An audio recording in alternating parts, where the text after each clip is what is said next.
যে আল্লাহ পাক আমাদেরকে গুরুত্বপূর্ণ মজলিসে কোরআন এবং সহিহ সুন্নাহ থেকে আলোচনা করা এবং শোনার তৌফিক দিলেন, তারই বারগাহে শুকরিয়া আলহামদুলিল্লাহ। দরুদ ও সালাম বর্ষিত হোক নবী মুহাম্মদুর রাসূলুল্লাহ সাল্লাল্লাহু আলাইহি ওয়াসাল্লামের প্রতি।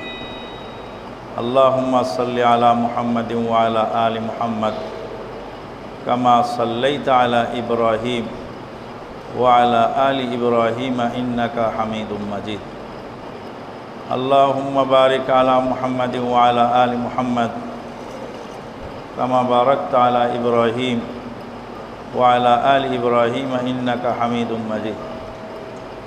আওয়াজটা বোধহয় একটু কমিয়ে দিলে ভালো হবে, মাইকের আওয়াজটা একটু কমিয়ে দিলে ভালো হবে।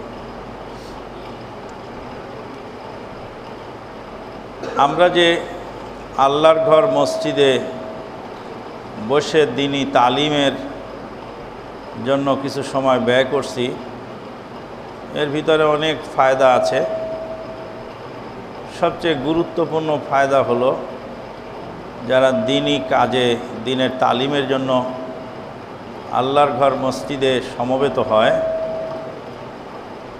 তাদের ইনশাল্লাহ হার্ট স্ট্রোক, ব্রেন স্ট্রোক এই ধরনের কোনো আকস্মাৎ মৃত্যু থেকে আল্লাহ পাক তাদেরকে হেফাজত করেন।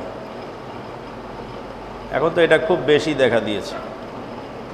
রাসূলুল্লাহ সাল্লাম বলেন, মাজতামা কওমুন ফি বাইতিন মিন বুয়ুতিল্লাহ ইয়াতলুনা কিতাবাল্লাহি ওয়া ইয়াতাদারাসুনা ফীমা বাইনাহুম ইল্লা হাফাতহুমুল মালায়েকা ওয়া গাশিয়াতহুমুর রাহমা ওয়া নাযালাত আলাইহিমুস সাকিনাহ ওয়া যাকারাল্লাহু ফীমান ইনদাহ। আল্লাহর ঘর মসজিদে দ্বীনি তালিমে বসলে চারটি ফায়দা হয়। একটি ফায়দা হলো ফেরেশতারা তাদেরকে ঘিরে রাখে। দ্বিতীয় নম্বর ফায়দা হলো আল্লাহর রহমত তাদেরকে ঢেকে ফেলে। তৃতীয় নম্বর ফায়দা হলো তাদের উপরে প্রশান্তি নাজিল হয়, মানে টেনশনটা দূর হয়ে যায়। মসজিদে আসলে মানুষের টেনশন দূর হয়, আর যেখানে টেনশন দূর হয় সেখানে মানুষ প্রশান্তি লাভ করে।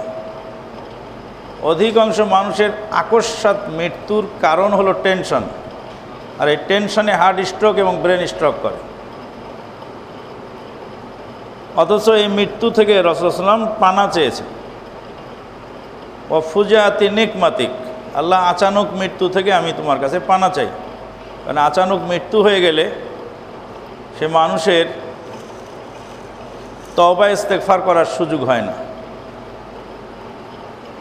হকুল ইবাদ যদি কারো উপরে থাকে সেটা পরিশোধ করার সময় থাকে না। এটা একটা আচানক মৃত্যুটা হলো ভয়ানক জিনিস, আর এটা হয় কোত্থেকে? টেনশনের কারণে। আর টেনশন কেন হয়?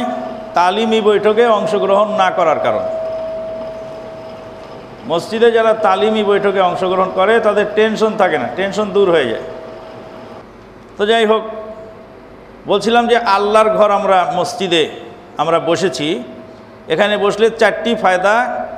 এক নম্বর ফায়দা হলো ফেরেশতা ঘিরে রাখেন। দুই নম্বর ফায়দা হলো রহমত তাদেরকে ঢেকে ফেলে।